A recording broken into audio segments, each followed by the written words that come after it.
السلام عليكم ورحمة الله وبركاته أحلى متابعين. سوف أقدم إليكم اليوم تفسير رؤيا الياسمين في المنام. الياسمين هو نوع من أنواع الزهور الجميلة الرائحة، كما تستخدم زهور الياسمين في صناعة الكثير من العطور والمنظفات، فسوف أقدم إليكم اليوم شرحاً وافياً لرؤيا زهور الياسمين في المنام، فتابع معنا. رؤية الياسمين في المنام هي من الرؤى التي قال عنها ابن سيرين أنها دليل على الأفراح والمسرات. رؤية الياسمين في المنام تدل على زواج العزباء، ورؤية الياسمين الأبيض في المنام للشاب الأعزب هي بشرة خير ودليل على زواجه من فتاة عذراء بإذن الله. وتشير رؤية أشجار الياسمين في الحلم على الرزق بالكثير من الأموال ودلالة على طول عمر الرائي، كما أن شم رائحة الياسمين في المنام هي بشرى وخير ودليل على فك الكرب وإنهاء الهموم والأحزان. تفسير رؤيا الياسمين في المنام للعزباء.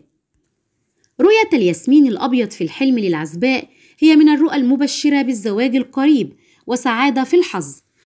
رؤية ظهور الياسمين في المنام للعزباء تدل على إنهاء جميع المشاكل التي كانت تعاني منها ودليل على فك كربها، كما تشير رؤيا العزباء لنفسها وهي تقطف ظهور الياسمين على النجاح والتوفيق وتحقيقها الأمنيات الكثيرة.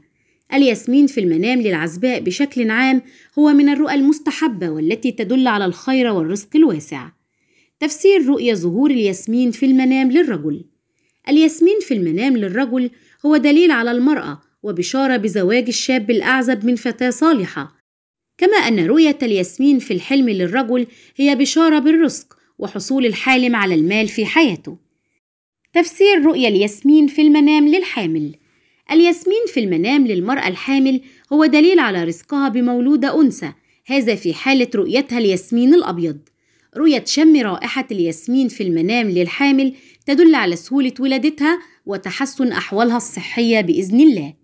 تفسير رؤيا الياسمين في المنام للمتزوجة.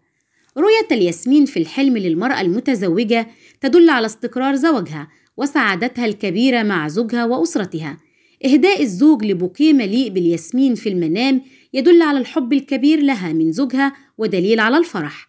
شجرة الياسمين في المنام للمتزوجة هي بشرى بالخير والبركة وحدوث الكثير من الأشياء النافعة لها. تفسير رؤيا شجرة الياسمين في المنام.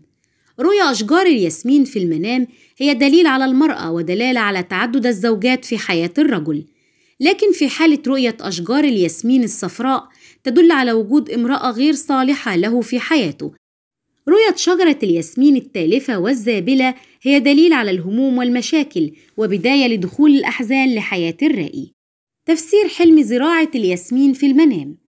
رؤية زراعة الياسمين في منام الرجل المتزوج هي بشرى بحمل زوجته القريب ورزقه بالمولودة الأنثى وهي دليل على الإناث.